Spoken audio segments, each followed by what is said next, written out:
আমাদের বাংলাদেশে পামল গাছ আছে, মানে সয়াবিন তেল তৈরি হয়।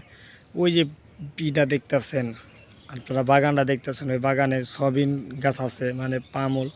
তো ওইগুলা কোনো যত্ন নেয় না, কোনো কিছু নেয় না, ওইগুলা পাইখা নষ্ট হওয়া যায়।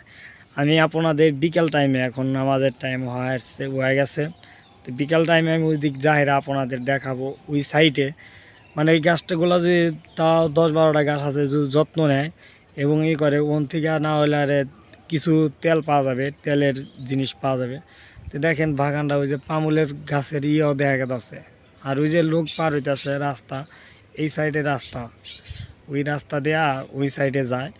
তো ওই জায়গায় মাঝখানে একটা ড্রেন আছে, মানে খাল আছে, খাল পার হয়ে গেছে। ওই জায়গায় মনে হলো অনেকেই বিকাল টাইমে আড্ডা মারে, 5টার আগে এসে আড্ডা মারে, সবাই মনে হলো যায় থাকে।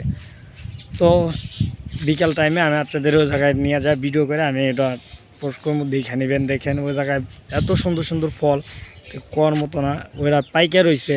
তা আমি পারছিলাম, মানে 15-20টা পারছিলাম, বড় বড় কাটা।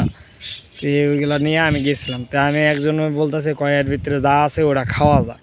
তো পামল গাছের ভিতরে যে ফলগুলো ধর, ওই ফলের বিচি না কি জানি বলে আছে, ওটা খাওয়া যায়।